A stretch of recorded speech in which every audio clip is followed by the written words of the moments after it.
अस्सलामुअलैकुम, मैं हूं Sheikh Umar. City India News में आप तमाम का इस्तकबाल है। आइए देखते हैं आज की टॉप 10 न्यूज। गांजे की आदत छुड़ाने के लिए मां की जानिब से बेटे की आंखों में मिर्च पाउडर छिड़ककर मारपीट के वाकये में जख्मी 8वीं जमात के तालिब इल्म को हैदराबाद के गांधी हॉस्पिटल में शरीक कर दिया गया, जहां उसका इलाज किया जा रहा है। 2 दिन पहले तेलंगाना के सूर्यापेट जिले के कोदाड़ टाउन में गांजे की लत में मुब्तला 8वीं जमात के तालिब इल्म को उसकी मां ने बरक़ी खंबे से बांधकर आंखों में मिर्च पाउडर छिड़क दिया और मारपीट की थी। इस वाकये के बाद तालिब इल्म शदीद जख्मी हो गया था, जिसे उसके बाप ने गांधी हॉस्पिटल मुंतकिल कर दिया। वो इस वक्त सिकंदराबाद गांधी हॉस्पिटल में जेर इलाज है। गांधी हॉस्पिटल के डॉक्टरों ने बताया कि लड़का गांजे की ज्यादा मकदार ले रहा था, जिसकी वजह से वो ज़हनी और जिस्मानी मसाइल का शिकार हो गया है। तालिब इल्म ने बताया कि वो 1 साल से ज्यादा अरसे से दोस्तों के साथ वीरान इलाकों में गांजा पी रहा था और सुबह से रात तक वहां नशा करता था। उसने एक बार एक दोस्त के जरिए गांजा लिया था, इसके बाद वो इसका आदी हो गया। आंध्र प्रदेश के आराकोल से गांजा फी पैकेट 500 रुपए में हम खरीद रहे थे। तालिब इल्म ने बताया कि वो 1 साल से ज्यादा अरसे से दोस्तों के साथ वीरान इलाकों में गांजा पी रहा था और सुबह से रात तक वहां नशा करता था। उसने एक बार एक दोस्त के जरिए गांजा लिया था, इसके बाद वो इसका आदी हो गया। आंध्र प्रदेश के आराकोल से गांजा फी पैकेट 500 रुपए में हम खरीद रहे थे। तालिब इल्म के वालिद ने मीडिया को बताया कि वो सुबह काम पर जाते हैं और रात को घर आते हैं। इन्हें देर से पता चला कि उनका बेटा गांजा पी रहा है। गवर्नर तेलंगाना डॉक्टर टी सविंदराराजन और चीफ मिनिस्टर के चंद्रशेखर राव के दरमियान बढ़ते इख्तलाफात का मामला नई दिल्ली पहुंच गया है। गवर्नर डॉक्टर सविंदराराजन ने कल वजीर आजम नरेंद्र मोदी से मुलाकात की और हुकूमत की जानिब से इन्हें नजरअंदाज करने की शिकायत की। ये मुलाकात ऐसे वक्त हुई जब चीफ मिनिस्टर के चंद्रशेखर राव भी नई दिल्ली में क़याम पज़ीर है। हुजूराबाद के ज़िमनी चुनाव से ही राजभवन और प्रगति भवन के दरमियान दूरियों में इजाफा हो गया था। रियासती वजीर बल्दी नज़्म और केटीआर ने पेट्रोल और डीजल की कीमतों में यौमिया नजरसारी करने की सख्त मजम्मत करते हुए मरकजी हुकूमत को खुला मकतूब रवाना किया और कहा कि सबका साथ सबका विकास का नारा मोदी दौरे इख्तिदार में सबका सत्यानाश हो जाने का दावा किया है। हर दिन ईंधन की कीमतों में इजाफा करते हुए अवाम का खून चूसने का इल्जाम आयद किया। केटीआर ने कहा कि ईंधन की कीमतों में एक तरफ इजाफा किया जा रहा है और दूसरी तरफ इसका सारा इल्जाम रियासती हुकूमत पर डाला जा रहा है। हक़ाइक़ को छुपाने के लिए झूठ के बड़े पैमाने पर तशहीर की जा रही है। पेट्रोल और डीजल की कीमतों ने तमाम साबिक़ा रिकॉर्ड्स को तोड़ते हुए एक नया रिकॉर्ड कायम किया है। मरकजी हुकूमत की नाकाम पॉलिसियों का पर्दाफाश करने के लिए वो खुला मकतूब तहरीर कर रहे हैं। केटीआर ने कहा कि जब बीजेपी अपोजिशन में थी, अवाम की तायद हासिल करने के लिए उनके मसाइल पर मोदी मगरमच्छ के आंसू बहा रहे थे। अवाम का एतमाद हासिल करने के बाद मोदी नाकाम वज़ीर आज़म साबित हुए हैं। रियासती वजीर सेहत टी हरीश राव ने जिले सिद्दीपेट के चपरियाल यानी PHC प्राइमरी हेल्थ सेंटर का दौरा किया। तिब्बी अमले की कारगिर्दगी पर बरहमी का इजहार किया।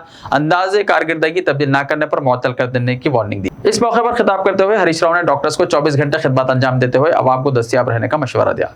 चपरियाल PHC के हुदूद में काम करने वाले ANMs की तादाद के बारे में दरियाफ्त करने पर डिप्टी DMHO रजनी ने सही जवाब नहीं दिया, जिस पर वजीर ने नाराजगी का इजहार किया और कहा कि वो माजी में 2 दिन में तमाम तफसीलात पेश करने की हिदायत दी थी। 1 महीना मुकम्मल होने के बावजूद रिपोर्ट वसूल न होने पर बरहमी का उन्होंने इजहार किया।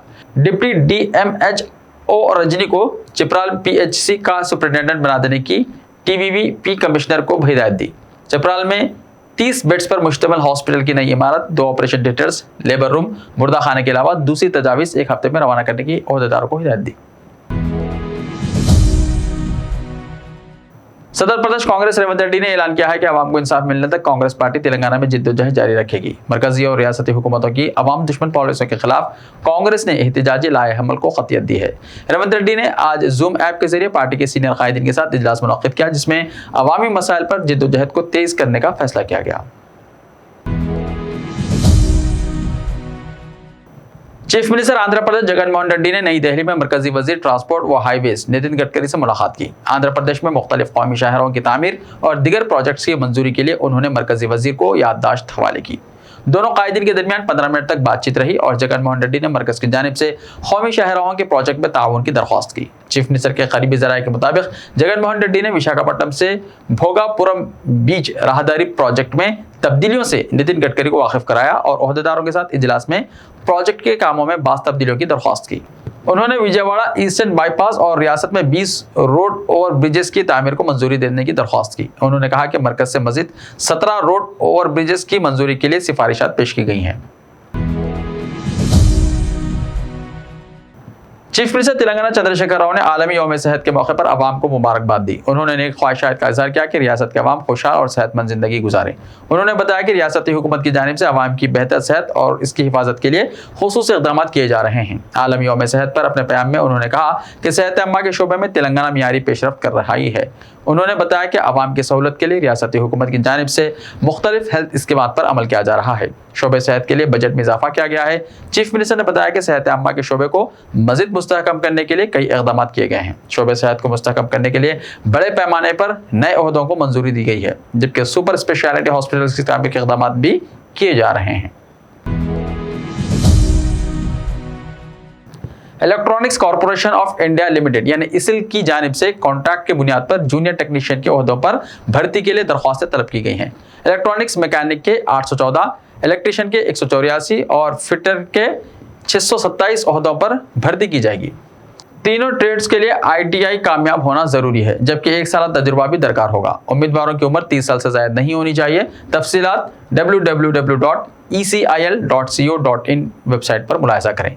ऑनलाइन दरख्वास्त दाखिल करने की आखिरी तारीख 11 अप्रैल है। मुंतखब उम्मीदवारों को पहले साल 20,480 रुपये फी माह तनख्वाह दी जाएगी, जबकि दूसरे साल 22,528 रुपये तनख्वाह अदा की जाएगी। इसी तरह तीसरे साल 24,780 रुपये तनख्वाह होगी। उम्मीदवारों का इंतखाब ITI में हासिल करदा मार्क्स की बुनियाद पर होगा। जहां भी सांप नजर आए, सांपों को चालाकी से पकड़ने वाला शख्स सांप के काटने से हलाक हो गया। जिले भद्राद्री कोत्तागुड़म के मुंगुर मंडल में वाक़े समिति संगारा के गांव से ताल्लुक रखने वाला 31 साला शरीफ पेशे से इलेक्ट्रीशियन है, मगर जहां भी सांप नजर आने की इत्तला मिलती वहां वो पहुंचकर सांपों को पकड़ लेता है। रक्षा कॉलोनी के बी वेंकट राव के घर में मौजूद बाउली में मंगल को सांप नजर आया, जिसकी इत्तला शरीफ को दी गई। शरीफ वहां फौरी पहुंच गया, सांप को बाउली से पकड़ लिया और तकरीबन 1 घंटे तक सड़क पर सांप के साथ खेलता रहा। इसी दौरान सांप ने शरीफ के हाथ को काट लिया, जिसकी शरीफ ने कोई परवाह नहीं की और सांप को थैले में डालकर जंगल में छोड़ दिया। वापसी के दौरान सुरक्षा बस स्टैंड के पास अचानक जमीन पर वो गिर गया। मुकामी आवाम ने इसको फौरी हॉस्पिटल मुंतकिल किया, जहां डॉक्टर्स ने मुआयना करने के बाद शरीफ को मुर्दा करार दिया। मदूफी की वालदा करीमुन्निसा की शिकायत पर पुलिस ने मुकदमा दर्ज कर लिया है। शरीफ की मौत की खबर सुनकर गांव में गम की लहर दौड़ गई। पुराने शहर के इलाकों बिलखुसूस चारमीनार, पत्थरगड्डी, दीवानदोड़ी, मंडी मीरालम, हाईकोर्ट, रिकाबगंज के अलावा दीगर इलाकों में माह रमजानुल मुबारक के दौरान गहमा गहमी और आवाम की आमद-ओ-रफ्त में इजाफा रिकॉर्ड किया जाता है। लेकिन इसके बावजूद मजलिस बल्दिया अज़ीमतर हैदराबाद की जानिब से उन इलाकों में सफाई और उन इलाकों में जारी मरम्मती कामों की तकमील न होने की वजह से शहरियों और कारोबारियों को शदीद मुश्किलात का सामना करना पड़ रहा है। दीवानजोड़ी के इलाके में महकमे आबरसानी और मजलिस बल्दिया अज़ीमतर हैदराबाद के जरिए जारी मरम्मती कामों को मुकम्मल करने के लिए माह रमजानुल मुबारक के आगाज से 1 महीना पहले नुमाइंदगी की गई थी, ताकि इस इलाके में मौजूद कारोबारियों और उन बाजारों में पहुंचने वालों को किसी भी तरह की मुश्किलात का सामना न करना पड़े। JHMC और महकमे आबरसानी से की जाने वाली इन नुमाइंदगियों के बावजूद अब तक भी उन कामों को मुकम्मल नहीं किया गया, जिसकी वजह से दीवानजोड़ी में ट्रैफिक जाम के अलावा गर्दो गुबार मामूल की बात बन चुका है। और ताजरीन मुसलसल 3 महीने से इस मसले के हल के लिए मुंतखबा नुमाइंदों के अलावा ओहदेदारों को मुतवज्जो करवा रहे हैं, लेकिन उन कामों की अदम तकमील अब माह रमजान के दौरान मुश्किलात का सबब बन चुकी है। ऐसे ही ताज़ा तरीन खबरों के लिए हमारे इस YouTube चैनल को सब्सक्राइब करते हुए इसके बेल आइकन को प्रेस कर लीजिए। लाइव वीडियोस देखने के लिए प्ले स्टोर से हमारे ऐप सिटी इंडिया न्यूज़ को डाउनलोड करें। लिंक्स डिस्क्रिप्शन में मौजूद हैं। तो मिलते हैं कल, तब तक के लिए अपना ख्याल रखें। अल्लाह हाफिज़।